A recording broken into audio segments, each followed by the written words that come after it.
ہو رہی ہے نا, مظلوم مر رہے ہیں, ہمیں ترس آتا ہے, تو کیا اللہ کو نہیں آتا ہوگا؟ لوگ دیکھتے ہیں نا ویڈیوز میں بچوں کیسے خون میں لپٹے ہوئے, کیسا دل پگھلتا ہے. آپ کیا سمجھتے ہو اللہ کو کچھ نہیں ہوتا؟ اللہ میں حلم بہت ہے. اللہ کہتے ہیں لا تحسبن اللہ غافلا عما یعمل الظالمون. ہمیں بس اشکال ہوتا ہے نا, اے اللہ تو تو بڑا ظالم ہے, معاذ اللہ کچھ بھی نہیں کر رہا. ہم اپنی حکومتوں سے مطالبہ کرتے ہیں کچھ کرو, لوگوں سے مطالبہ کرتے ہیں کچھ کرو, تو اللہ تو کون سا معاذ اللہ کچھ کر رہا ہے؟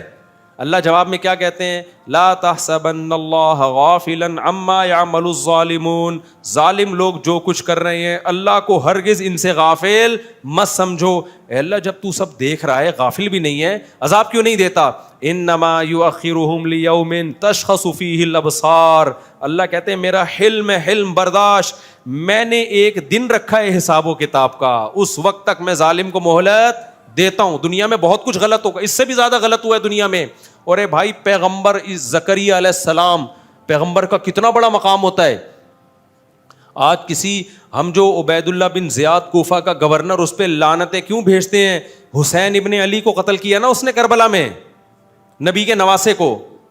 پوری دنیا میں کوئی ہے جو اس کا نام احترام سے لے ابن زیاد کا؟ تو اتنے بڑے بڑے ظلم ہوئے, اللہ نے اسے کچھ کیا؟ وہ پھر بھی گورنر رہا, نہ معزول ہوا, دندناتا رہا, اپنی طبی موت مرا ہے وہ.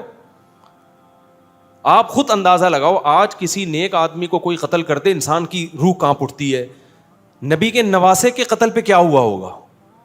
یعنی کیسا, کتنا بڑا جرم ہے نا. اور وہ گردن کاٹ کے نبی کے نواسے کی قاتل نے معاذ اللہ ابن زیاد کے سامنے لا کے رکھی ہے, سامنے لا کے رکھے. کیا یعنی ذرا سا انسان کے سینے میں دل ہو, کانپ جاتا ہے, یہ بات سن کے کانپ جاتا ہے. اور وہ بدبخت کیا کر رہا تھا؟ چھڑی سے آپ کے ہونٹوں کو ٹچ کر رہا تھا. وہاں صحابی رسول نے فرمایا کہ بس کر, میں نے محمد صلی اللہ علیہ وسلم کو کئی بار ان ہونٹوں پہ اپنے ہونٹ رکھتے ہوئے دیکھا ہے. اتنا بڑا مقام ان ہونٹوں کا کہ ان ہونٹوں پہ نبوت کے ہونٹ ٹچ ہوئے ہیں. کتنا بڑا ظلم ہوا. تو کوئی زلزلہ آیا؟ کوئی آسمان پھٹا؟ بولو نا, کچھ بھی نہیں ہوا. کیوں؟ یہ آیت بار بار ہمیں تسلی دیتی ہے, لا تحسبن اللہ غافلا. اللہ کہتے ہیں اللہ کو غافل مت سمجھو, اللہ میں حلم برداشت ہے. زکریا علیہ السلام تو پیغمبر تھے, کتنے مبارک پیغمبر. قرآن نے کیسا تذکرہ کیا زکریا علیہ السلام کا. سورہ مریم اٹھا کے دیکھو, جس سے پتہ چلتا ہے اللہ کو زکریا علیہ السلام سے کتنی محبت تھی. یا زکریا انا نبشرک بغلام اسمہ یحییٰ لم نجعل لہ من قبل سمیہ.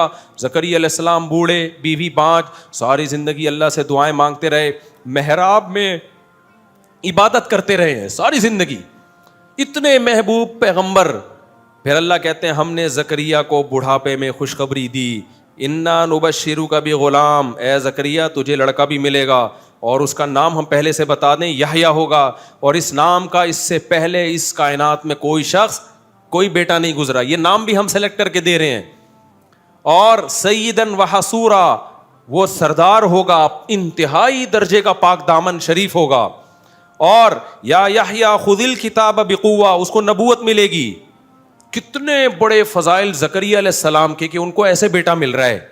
معمولی تھے کیا جن کو؟ پھر وہ کہہ رہے ہیں اللہ بڑھاپے میں مجھے کیسے بیٹا ملے گا, میری بیوی تو بانج ہے بھائی.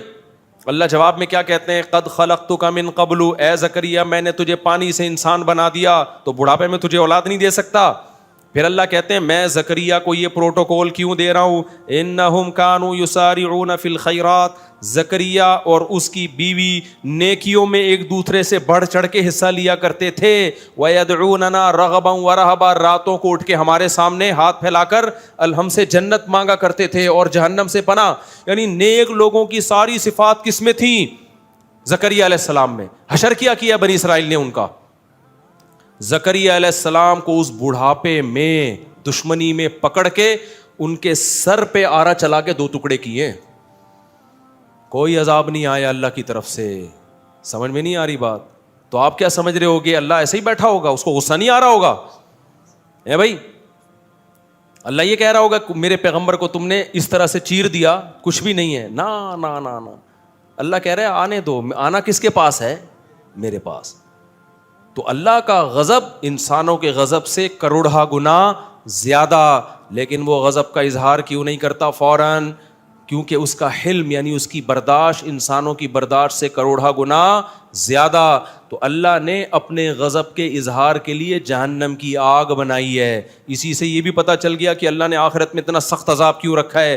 یہ سخت عذاب اللہ کے غضب کا اظہار ہے. جب اللہ ہے تو اس کی ہر طاقت انسانوں سے کروڑہ گنا زیادہ, تو اس کا غضب بھی انسانوں سے کروڑہ گنا زیادہ, اور اس کی رحمت بھی انسانوں سے کروڑہ گنا زیادہ ہے. تو اس کی رحمت کا اظہار جنت کی صورت میں ہوگا, جس سے پتہ چلے گا کہ رحمت کہتے کس کو ہیں, اور اس کا غضب ظاہر ہوگا آگ کی صورت میں, جس سے پتہ چلے گا کہ غضب کہتے کس کو ہیں. تمہیں کیا پتا کہ غصہ کیا ہوتا ہے؟ دیکھو ایک کمزور آدمی جب یا جو غریب آدمی کسی کو دعوت دیتا ہے تو کیسے دعوت دے گا؟ وہ کہے گا کبھی ہمارے پاس آنا, ہم آپ کو کھانا کھلائیں گے. آپ کے ذہن میں آئے گا کہ دال چاول کھلا دیں گے, بریانی کھلا دے گا. بڑا سیٹ جب کہے گا نا بیٹا ہماری دعوت میں آنا, پتہ چلے گا کہ دعوت کہتے کس کو ہیں. اور جو بڑا بدماش ہوتا ہے وہ جب ناراض ہوتا ہے نا, وہ کہتا ہے بیٹا ابھی تو نے غصہ دیکھا نہیں ہے, جب میں تجھے ٹارچر کروں گا نا تجھے پتہ چلے گا کہ میرا غصہ ہے کیا. تو انسانوں کے غصے ہیں. تو اللہ نے آگ میں جلانے کا انتظام کیا. اللہ ہم سب کو اس آگ سے بچائے. یہ آگ کیا ہے؟ اللہ کے غضب کا اظہار ہے. یہ ایتھیسٹ لوگ کہتے ہیں نا جہنم میں آگ کیوں؟ بھائی اللہ کے غضب کا اظہار ہے, تو وہ اللہ ہے تو اس کے غضب کا اظہار ایسے ہی ہوگا. تو اللہ کہتے ہیں جب یہ انگلیاں چبائیں گے تو اللہ کہے گا جب تمہیں اللہ کی طرف بلایا جاتا تھا تو آج تمہیں اپنے اوپر جتنا غصہ آ رہا ہے ہمیں تم پر اس سے بھی زیادہ اس وقت غصہ آتا تھا. فتکفرون, تم جب انکار کرتے تھے. تو وہ جواب میں کیا کہیں گے؟ ربنا امتنا سنتین واحییتنا سنتین, اے اللہ تو نے ہمیں 2 دفعہ موت دی, ہم نے اپنی آنکھوں سے دیکھ لیا. ایک موت تو ہماری پیدائش سے پہلے, وہ بھی ہم مردہ ہی تھے نا, اور پیدا کر کے تو نے ہمیں دوبارہ موت دی. یہ 2 قدرت دیکھی ہم نے. پھر تو نے ہمیں 2 زندگیاں دیں. ایک زندگی تو ہم نے دیکھ لی تھی, دوسری ہماری سمجھ میں نہیں آتی تھی کہ بار بار کہتے تھے کون پیدا کرے گا, دوبارہ کیسے پیدا ہوں گے. تو خود اپنی بے عقلی بتا رہے ہوں گے کہ جو موت دے کے زندگی دے سکتا ہے وہ دوبارہ زندہ کیوں نہیں کر سکتا. تو کہیں گے اللہ ہم نے دوسری زندگی بھی اپنی آنکھوں سے دیکھ لی, مان لیا کہ حساب و کتاب ہے, لیکن اس وقت ماننے کا کوئی فائدہ نہیں ہوگا. جہنمی جب جہنم میں جائیں گے تو کیا کریں گے؟ اپنے دانتوں سے اپنی انگلیاں چبائیں گے. غضبناک ہوں گے کہ کاش ہم اللہ اس کے رسول کی دعوت پر لبیک کہہ دیتے, کاش کہ یہ لوگ نا اپنی انگلیاں چبائیں گے جہنم میں نفرت سے, اپنے اوپر نفرت سے. تو اللہ پتہ ہے کیا کہیں گے؟ ان الذین کفروا ینادون, ان کو پکارا جائے گا اللہ کی طرف سے, فرشتے پکار کے کہیں گے لمقت اللہ اکبر من مقتکم انفسکم, آج تمہیں اپنے اوپر بہت غصہ آ رہا ہے. جب تمہیں اللہ کی طرف بلایا جاتا تھا اور تم اگنور کرتے تھے اور کہتے تھے ہٹو یہ مولوی لوگ آ جاتے ہیں دین کی باتیں کرنے کے لیے, ہر وقت نماز. ملک کی ترقی اصل کیا ہے؟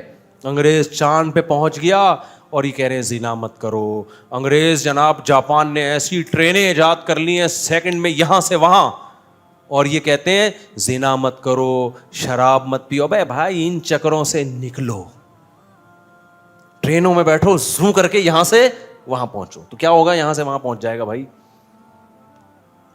بالآخر پہنچنا تو قبر میں ہی ہے نا.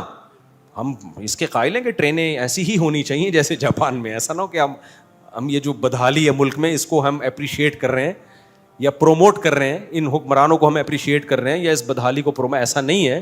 لیکن پہل کیا ہے؟ پہلے اللہ کے اپنے بارے میں پوچھے گا, ٹرینوں کے بارے میں بعد میں سوال ہوگا. اور اگر اللہ کے ہو گئے تو ٹرینیں بھی ٹھیک ہو جائیں گی. یہ ٹرینیں بھی تو اسی وجہ سے خراب ہیں کہ کرپشن ہے. اگر اللہ کا خوف ہوگا تو کرپشن ختم. کرپشن ختم 2 چیزوں سے ہوتی ہے, اللہ کے خوف سے یا قانون سے. انگریزوں نے قانون مضبوط کر لیا, وہاں بھی اللہ کے خوف سے نہیں ہے اتنا زیادہ کوئی مسئلہ, قانون بہت سخت ہے اس لیے کرپشن نہیں ہے. ہمارے ہاں تو بھائی قانون بھی نہیں ہے, اللہ کا خوف بھی نہیں ہوگا تو برباد ہو جائیں گے ہم لوگ. تو اللہ کیا فرمائیں گے ان سے کہ جب تمہیں دنیا میں اللہ کی طرف بلایا جاتا تھا اور تم تکبر کرتے تھے تو اللہ کو تم پر اس سے بھی زیادہ غصہ آتا تھا جتنا تمہیں آج اپنے اوپر آ رہا ہے, اس سے بھی زیادہ غصہ آتا تھا. لیکن دنیا دار آدمی کیا کہتا ہے کہ کچھ بھی نہیں ہو رہا بھائی, میں نماز چھوڑ دیتا ہوں, کچھ بھی نہیں ہوتا, میں زکوٰۃ نہیں دیتا, کچھ بھی نہیں ہوتا, میں سود کھاتا ہوں, کچھ بھی نہیں ہوتا, میں زنا کرتا ہوں, کچھ بھی نہیں ہوتا. تو اللہ کہتے ہیں کہ مجھے اس سے بھی زیادہ غصہ آتا تھا جتنا تمہیں آج آ رہا ہے. فرق تم میں اور مجھ میں یہ ہے کہ تم میں حلم نہیں ہے, برداشت نہیں ہے, مجھ میں کیا ہے, حلم ہے. میں نے کہا ایک وقت رکھا ہے حساب و کتاب کے لیے. تو اس لیے میرے بھائی اللہ کی نظر میں سب سے زیادہ ویلیو کس کی ہے, اللہ کے آرڈر کی. تو یہ نہیں دیکھا کرو کہ اس سے ہوتا کیا ہے بھائی. اگر ہاں اللہ نے بعض دفعہ آرڈر میں خود ہی لچک رکھ دی ہے, اللہ نے کہا یہ آرڈر ہے, ضروری نہیں ہے. جیسے اللہ میاں نے ترغیب دے دی 4 شادیاں کرو, آرڈر دیا, لیکن بتا دیا فرض نہیں ہے, ورنہ سب چوڑے میں آ جاتے. ترغیب دے دی, فرض نہیں کیا. فرض کر دیتے, خوش تو بہت ہوتے آپ اوپر اوپر سے, جب کرنے جاتے تو پتہ چلتا ہے یار یہ ہو کیا گیا ہمارے ساتھ. ٹھیک ہے نا, ترغیب دے دی کہ کرو, اچھی بات ہے. بعض چیزیں اللہ نے ترغیب نہیں دی ہیں, وہ آرڈر دیا ہے. نماز کیا ہے, آپشنل نہیں ہے, فرض ہے. داڑھی رکھنا کیا ہے میرے بھائی, فرض ہے, یہ آپشنل نہیں. غامدی صاحب نے تو انکار کر دیا, دین غامدی صاحب سے نہیں لو, علماء سے لو. بخاری مسلم کی واضح حدیثیں, اعفوا اللحا, داڑیاں بڑھاؤ, ہمت کر کے رکھ لو داڑھی. نظر کی حفاظت کرنا کیا ہے, آپشنل نہیں ہے, کیا ہے بھائی, فرض ہے. اور اگر غلطی ہو تو توبہ کرو اللہ سے. یا قوم استغفروا ربکم, نوح علیہ السلام نے قوم سے کہا غلطی ہو گئی ہے, تو اس کا بھی اللہ نے تلافی کا طریقہ رکھا ہے. میری قوم اللہ سے توبہ کرو, اکڑ تھوڑی جاؤ, ہم سے غلطی ہوتی ہے بس چھوڑا یار. ایک آدمی نے مجھے کہا مجھے فحش فلموں کی عادت ہے, اب میں توبہ کر کر کے تھک گیا ہوں, مجھ سے نہیں چھوٹ رہا. میں نے کہا ٹھیک ہے, پھر اللہ سے تجھے معاف کرنا بھی نہیں ہو رہا. تو توبہ کر کر کے تھک سکتا ہے, تو اللہ کہے گا کہ جب تجھ سے توبہ نہیں ہو رہی ہے تو میں کوئی معاف کرنے کا میں نے ٹھیکہ نہیں لیا ہوا. انلزمکموہا وانتم لہا کارہون. جب اللہ معاف کرنے کے لیے تیار ہے تو پھر وہ گالی نکل رہی ہے منہ سے, کیا کریں, تو کم بخت کر لینا توبہ. ابے تیرے سے 100 دفعہ گناہ ہو گیا, اللہ کہہ رہے ہیں 101ویں دفعہ توبہ کر, آئندہ نہیں کروں گا, عزم کر اور بچنے کے اسباب اختیار کر, میں 101ویں دفعہ بھی کیا کروں گا, معاف کروں گا. پھر بچنے کی کوئی, لڑتا رہے یار ساری زندگی شیطان سے, پھڈا ہے تیرا. کلابازیاں شیطان کو تو کبھی گرا دے, کبھی شیطان تجھے پھڈا رہے. جس دن تو نے ہتھیار ڈال دیے نا کہ مجھ سے نہیں ہوتا, اللہ کہے گا پھر مجھ سے بھی نہیں ہوتا. صحیح ہے نا. جب تک عاجزی دکھاتا رہے گا نا, لڑتا رہے گا اللہ سے. اللہ سے لڑنے کا مطلب معافیاں مانگتا رہے گا. تو اللہ کہتا ہے 100 دفعہ توبہ ٹوٹے, 101ویں دفعہ بھی قبول کروں گا میں. جہاں ہتھیار ڈال دیے مفتی صاحب مجھ سے نہیں چھوٹ رہی, میں چھوڑو یار, اب تو بس چھوڑو, پھر جاؤ جہنم میں, اللہ کہے گا جاؤ. اس لیے بھائی گناہ ہو بھی رہا ہے نا تو توبہ کا تعلق اللہ سے ختم مت کرو, پھر چھوڑو. بد نظری ہو گئی پھر توبہ کرو, پھر ہو گئی پھر توبہ کرو, پھر ہو گئی پھر توبہ کرو. پریشان ہو کے توبہ کرو, کسی بھی طرح سے کرو بھائی, چھوڑنے کی کوشش میں لگے رہنا ہے. کوشش جس دن چھوڑ دی نا تو اللہ کہے گا جب تو خود جہنم پہ مطمئن ہو گیا ہے تو پھر ہم تجھے زبردستی نہیں بچاتے. اللہ تعالیٰ کہ نہیں تو کودنا چاہ رہا ہے, ہم کہیں نہیں میں نہیں, میں, اللہ کہتے ہیں میں نے جہنم بھی کسی سلسلے میں بنائی ہے. ٹھیک ہے نا, اس میں بھی کسی کو بھیجنا ہے میں نے, یہ خالی نہیں رہے گی. جیسے ہمارے یہاں گورنمنٹ نلکے لگاتی ہے تو پانی کے لیے, لیکن وہ اکثر خالی رہتے ہیں. تو ہم گورنمنٹ سے کہتے ہیں کس سلسلے میں آپ نے لائنیں بچھائی تھی, گورنمنٹ کہتی ہے سلسلہ چھوڑو, پانی نہیں ہے. تو اللہ کے یہاں ایسی دھاندلی نہیں ہے کہ اللہ جہنم بنا دے اور کہ جائے گا اس میں کوئی بھی نہیں. بنائی ہے اللہ کو پتا تھا اس کو بھروں گا میں انسانوں سے اور جنات سے. اسی طرح اللہ نے جنت بنائی ہے, اس میں بھی بہت سارے لوگ جائیں گے, 2-4 آدمی نہیں جائیں گے. 2-4 اسکالر کہتے ہیں کہ ہم ہی جائیں گے, ایسا دین پیش کرتے ہیں کہ یہی ہیں, باقی سارے گھاس کھا رہے تھے. ایسا نہیں ہے بھائی, جنت میں بھی بہت بڑی تعداد میں لوگ جائیں گے. اگر یہ سارے گمراہ ہوتے, یہ سارے علماء صلحاء حنفی مالکی شافعی, 99% تو یہی ہیں حنفی مالکی شافعی حنبلی, باقی 1% ہیں جو کسی فقہ کو فالو نہیں کرتے. تو اگر وہ ٹھیک ہیں, یہ سارے غلط ہیں, تو پھر تو جنت میں کون جائے گا بھائی, 4-6 آدمی جائیں گے میرا خیال ہے. تو اس لیے یہ ٹائم ہی کا پتہ نہیں چل رہا مجھے یار. تو نماز تو اچھا 9 بجے ہے, میں سمجھ رہا ہوں, شکر ہے, تو بس ختم کر رہا ہوں میں. تو میں ٹاپک کہاں سے لے کے چلا تھا کدھر نکل گیا میرے بھائی. اس لیے کہاں سے ہم چلے تھے, وہ جو قرآن کی آیت پڑھی تھی نا کہ اصل تو اللہ نے نافرمانی کی یہ برائی ہر جگہ اللہ نے بتائی ہے کہ جو مذہب کو نہیں مانتے خوشیوں میں اترانے لگتے ہیں اور غموں میں وہ ہاتھ پاؤں ان کے مایوسی ہوتے ہیں. فیئوس قنوط, مایوس ہو جاتے ہیں. تو خوشیوں میں اترانا نہیں ہے. نعمت ملے اللہ کی بھیک سمجھنا ہے. کیا سمجھنا ہے؟ بھیک. اللہ کا شکر ادا کرنا ہے, گناہوں سے اور دور ہونے کی کوشش کرنا ہے. اپنے غریب رشتہ داروں کو گھٹیا نہیں سمجھنا, ان سے تعلق ختم نہیں کرنا. اور جب پریشانی آئے تو بوکھلانا نہیں ہے. کیا کہنا ہے؟ انا للہ و انا الیہ راجعون, ہم اللہ کے لیے اور ہم نے لوٹ کے کس کی طرف جانا ہے بھائی؟ اللہ کی طرف جانا ہے. صبر کرنا ہے, اس پہ بوکھلانا نہیں ہے. بھائی جو مقدر میں تھا ہو گیا. اور ہمیں تو ویسے بھی پریشانیوں میں اس لیے جزا فضا کی اجازت نہیں ہے کہ ہم کون سا اتنے نیک ہیں کہ اللہ میاں ساری چیزیں ہماری سیٹ کر کے چلائے. یا تو ہم سارے بالکل چھٹ چھٹ چل رہے ہوتے نا, ایک کام تو ہم کرتے نہیں اللہ کے کہنے پہ. پریشانی آتی ہے تو پھر اللہ سے شکایت, یہ کیوں ہو رہا ہے میرے ساتھ؟ تو بھائی تم کون سا ٹھیک چل رہے ہو؟ تو پریشانی میں صبر کرنا ہے, خوشیوں میں آپے سے باہر نہیں ہونا. یہ اللہ اس کے رسول صلی اللہ علیہ وسلم کا حکم ہے. جو نیک لوگ ہیں, دین پہ چلنے والے لوگ ہیں, ان کو صبر کی توفیق ملتی ہے. اب وہ ہیں کون لوگ, یہ صفات پیدا کیسے ہوں گی, یہ انشاءاللہ اگلے بیان میں. اب آگے بھی چل رہا ہے نا, اسی آیت پہ تو نہیں, ہم نے امام مہدی کا انتظار کرنا ہے. آگے بھی چلیں گے ہم تو انشاءاللہ اگلے ہفتے. پھر میں اس آیت کا اگلا حصہ بیان. یہ اصل میں ہے اتنا اہم حصہ نا کہ اگر پوری زندگی بھی اسی آیت کو بتاتے بتاتے گزر جائے تو اس کا حق ادا نہیں ہو سکتا. اس میں اتنی زبردست اللہ تعالیٰ نے انسان کی ساری برائیوں اور فسادات کی جڑ ہی یہ چیز ہے کہ خوشی میں اترانا اور غموں میں بے صبرا. یہ سارے جڑ ہی یہی ہے. اگر برداشت ہوگی نا تو یہ سب کچھ نہیں ہوگا. تو تھوڑے سے پیسے آتے ہیں تو اسٹائل ہی چینج ہو جاتا ہے, اور جب جاتے ہیں تو خودکشیوں کے خیالات آنا شروع ہو جاتے ہیں. کھوئے مسافر خانہ ہے یار, ٹرین میں جا رہے ہو, کبھی جگہ ملتی ہے کبھی نہیں ملتی, کبھی بس میں جگہ مل جاتی ہے کبھی جگہ نہیں ملتی. سفر ہے, مسافر خانہ ہے, کوئی رہنے کی جگہ تھوڑی ہے. اصل کیا ہے بھائی؟ اللہ کے حکم کو راضی کرنا ہے. تو جنت کی صورت میں کامیابی ملے گی آخرت میں, وہ اصل ہے. اور جہنم کی صورت میں ناکامی ہوگی, وہ ناکامی کیا ہے؟